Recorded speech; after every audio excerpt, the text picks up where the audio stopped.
Welcome to the Recovery Daily podcast. I'm your host, Rachel Abbasi. I'm a grateful recovering alcoholic and stroke survivor. And today I wanted to talk about the idea that a drink might help.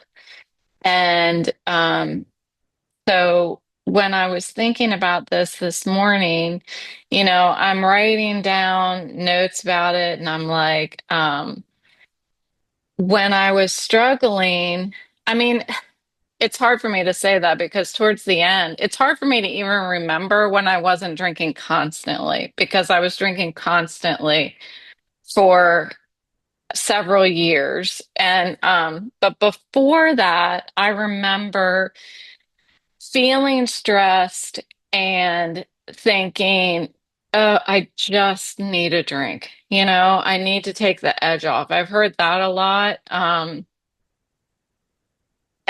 I would have a drink and it's just like, oh, decompress.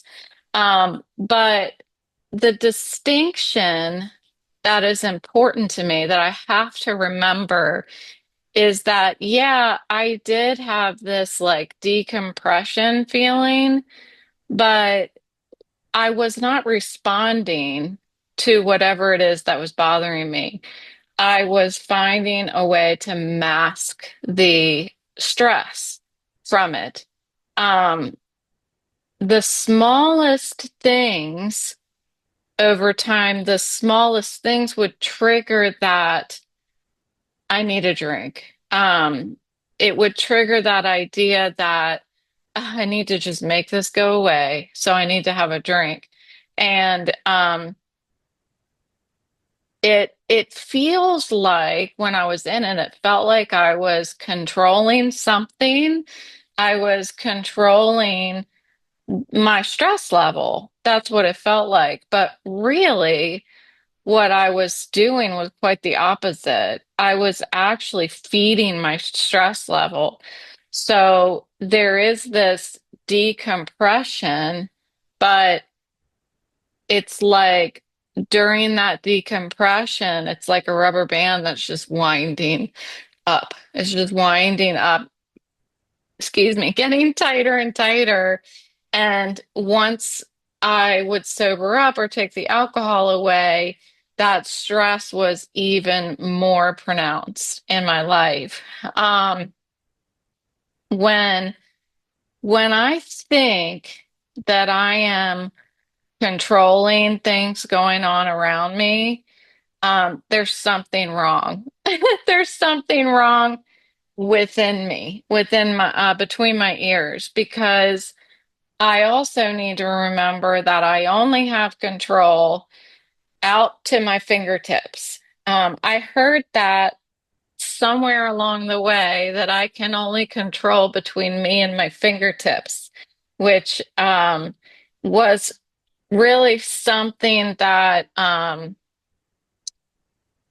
don't know, really hit home for me as far as like, yeah, I can only control my reaction, but I still felt like I wanted to control the people around me, but just that idea I can only control between me and my fingertips stresses that to me. So I always liked that little phrase. Drinking when I got home from work, which was every single night, and this is early on when my kids were little. Um, Drinking when I got home from work was not a question. That was what was going to happen. And I know that there are people who spend their whole lives coming home from work and having a drink or two, and they are not alcoholics. So I am not saying or trying to pretend that if you have an inclination to drink when you get home that you're an alcoholic. Um, but drinking was a way out for me. It was a timeout. I could come home and like just remove everything. It was like I got to crawl inside my little drinking bubble and nothing could touch me during that time.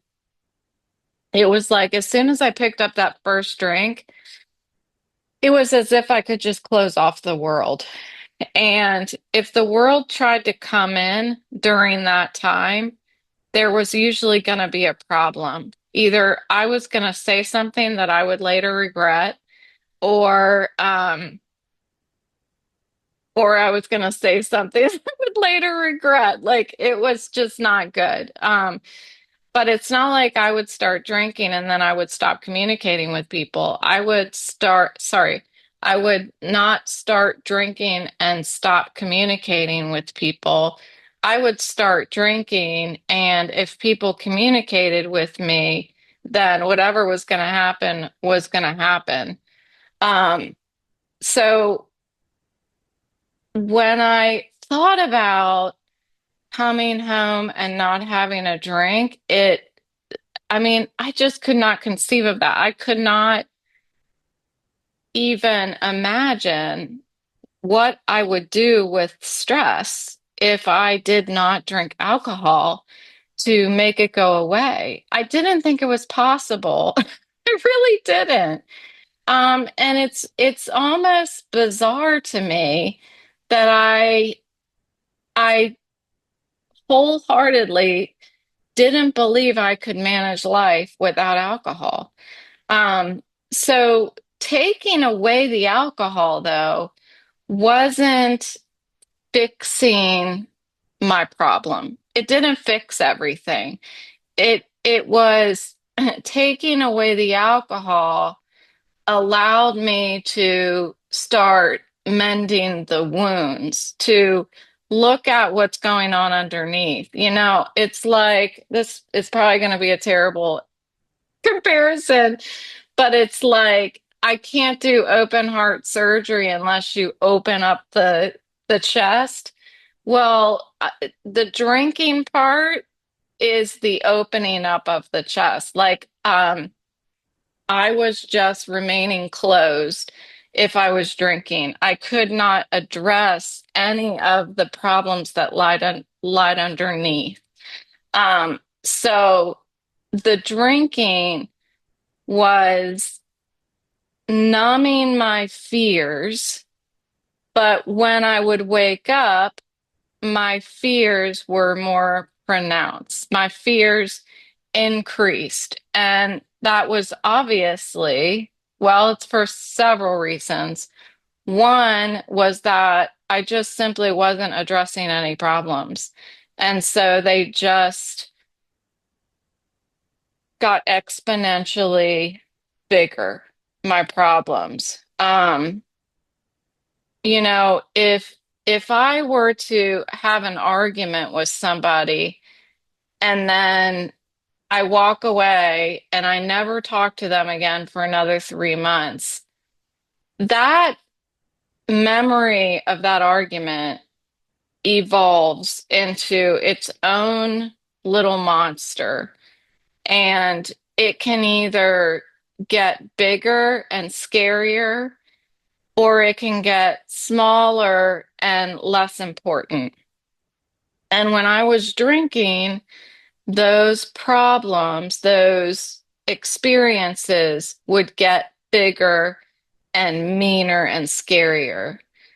And the longer that I would stay away from addressing something like that, the scarier it would get to do anything about it.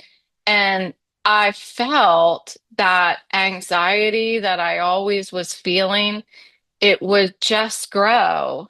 And so the more that was happening, the more I was just, I've said it before, like I was so anxious that I could have powered a city. I was constantly on edge. I was constantly shaking. Part of that was withdrawal, but a lot of that was just plain old anxiety. And I had medication, but it wasn't working because I was drinking. It says it on the bottle. I was like, you know, I, I don't know. Once again, I was just I was in la la land, I was just not really believing that mixing alcohol and the medication was a bad thing. Because if the medication's a good thing and the drinking is a good thing, then how can combining them be a bad thing? I should be doubly less anxious. So, but what I would do is I would go to sleep with this, I would drink so much until like the wee hours of the morning that I was unable to think about something long enough to have that anxiety. I would drink until I felt nothing. And by then I passed out. I wasn't falling asleep. It wasn't a choice. Um, I had gone to the doctor about my medication not working, and I would go in there. There was one time I went in there and they took my blood pressure, and then a bunch of different nurses and stuff came in and they said, "We need you to think of a happy place." And I like kind of laughed and they were like, "I'm not joking. I need you to think of a happy place. I want you to breathe." And and so I did that and I started to calm down, and then they said they would be back and take my blood pressure again. Um, and when she came back, she said that I was actually hyperventilating when I came in there. And I was like, I thought hyperventilating was like when you got to grab the paper bag. She said that that is, that's like what we know of people hyperventilating, but she said what I was doing was quietly hyperventilating. So I was not breathing deeply. I was just breathing in and out, um, trying to maintain, because my body was working overtime with my anxiety. So I was like breathing really hard, really quietly. Anyway, she said I was hyperventilating. She said, when I feel like that, that I should get a paper bag. And I thought that, I don't know, I thought hyperventilating was much different than that. And she just said that in my case, that was what was happening. So, um, I can feel the difference today when something is going on. I can feel myself doing that tiny breaths. And it almost is like I'm not breathing. Like you wouldn't be able to see my chest going up and down or anything. It's like I'm just taking tiny little inhale, out, hail, inhale, exhale. So anyway, I can feel the difference in my stress level if I acknowledge that that's happening and I stop and I take a deep breath and then I picture all of that stress. Like I picture in my head that I'm breathing out all of that stress. And when I quit vaping, so I smoked from when I was in ninth grade, high school in ninth grade, till I was like 40, I think. And when I started, so I started vaping, and eventually, like I just started weaning off the nicotine in my vape until I got to zero. So I every month I would reduce the amount of nicotine that I had in my vape until I was at zero. And then when I was at zero, I knew that it was only a mental addiction. After that, it was not a physical addiction. So I stopped. I just stopped. And my point though is that when I just stopped. It's the only thing I've ever just stopped in my life. But when I stopped, I would, somewhere I had heard that if you take the time to take a deep breath as if you were vaping, that it will be just as satisfactory, give you just as much satisfaction as if you were vaping. And for me, that worked. It worked. And I never stopped that habit. So it's kind of funny to me that when other people are vaping, I'll just like take a deep breath. And it's like that's my drug of choice, is my deep breath. It works for me. I try to suggest that technique to my son. It didn't work for him. So I don't know. Maybe it doesn't work for everybody, but it really worked for me. Um, so I can feel that difference.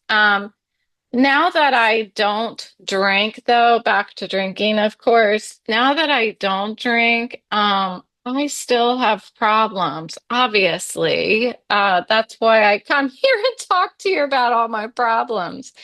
Um, but I need to consider, like, there are people that come in and out of sobriety because they will be right in front of a problem that they feel that they can't handle and that they need a drink. Um, I know that a drink will not solve a single thing in my life. It won't help anything. The only thing a drink might do for me is I would get some kind of buzz or something, but that buzz would be covered, swimming in guilt and shame. Not because I wouldn't want to tell somebody, or that, oh, I have to go to my meeting and say that I'm starting over my sobriety again. It's me. It's that I have so much trust in myself and feeling that I have such a strong sobriety that if I were to drink, I would just feel so guilty. Um, and I feel like that's a lot of the reason why people don't go directly back to a sobriety meeting when they have drank, because it feels like I gave up on myself. I have to face the world. I have to tell everybody that I'm weak and all of that stuff. That's not true, by the way. When you come back to a meeting because you relapsed, it is the best thing that you can do for yourself and for everybody else in the meeting, to see that when you go back out, it doesn't solve anything, that a meeting will not help. Um, and what I thought of at the end of my meeting this morning was a drink will not help, a meeting will. That's what I was thinking. When I have a problem today, um, I do not ever think a drink, I need a drink. I don't remember the last time I felt like that. I don't know that I have in sobriety felt like I need a drink. I have thought of a drink would be cool right now. Thought of that, but it's more in the like, it's a hot summer day and I'm at the beach. Like that kind of a drink would be cool right now. But I haven't been faced with something that was so upsetting that I think I need a drink. Um, when I was in so much pain from my stroke when I had to leave work and start on disability. I did think that I need a muscle relaxer. That was what I was thinking. I need a muscle relaxer because I was thinking that was going to be the only thing that was going to take the pain away. But there was a little bit of me that wanted to not only take the pain away, I wanted to take the problem away. And that's a problem. Um, that's why I start every day with a meeting because I don't want to be faced with um, that thought ever again. When I was thinking that I needed a muscle relaxer, I knew that if I were to have a muscle relaxer, the next thing would be me saying I could use a drink right now. Because one would lead to the other for sure. Um,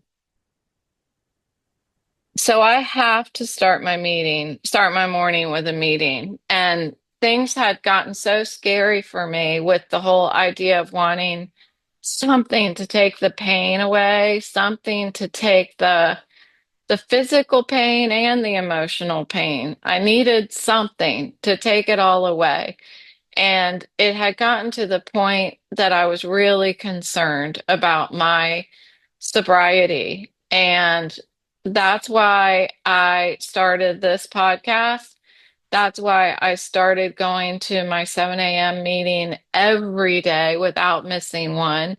And then I needed it so bad that I started going to two meetings every morning. And I still to this day do that.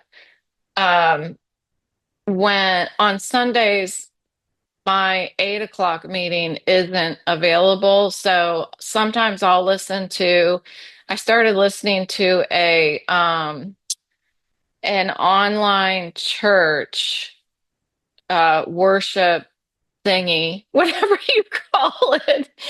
I started to listen to one of those on Sundays after my meeting. And a lot of times it's a different person every time that talks. It's like a different, I don't know, person that talks every week. And a lot of times the topics are very much in line with my program. So I like that. You all know um, that I started listening to the Bible on Audible because I'm trying to educate myself in the whole um, God stuff and I don't know. I think it would strengthen that relationship that I'm trying to work on if I knew a little more. So I'm listening to the Bible. So I think listening to some of these worships will help me to get to know what it is that I'm trying to get myself into.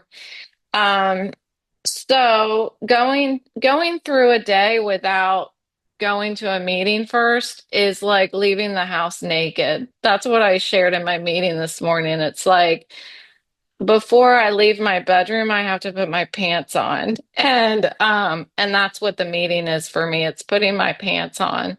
Um my default state of mind is no longer this heavy, empty feeling. I wish I could put it into words.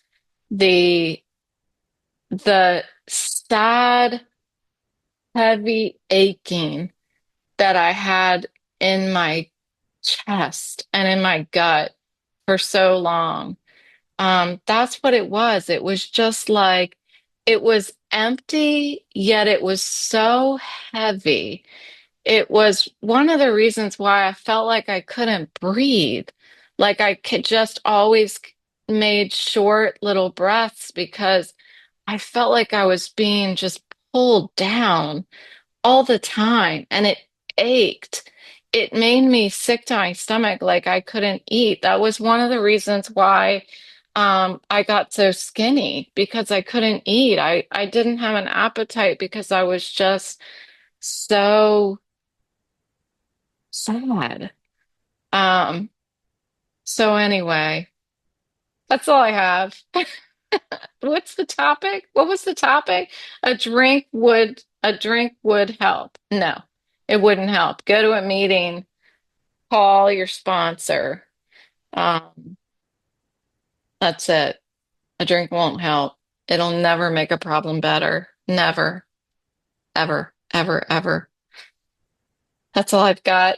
Thanks so much for listening. You know what I hate, just before I sign off, those of you who watch the video, a lot of times I'm like this, where it's just my head showing because I don't know why, but the computer like and or else I start sinking down in my seat. But I feel like sometimes I'm just like this bobblehead.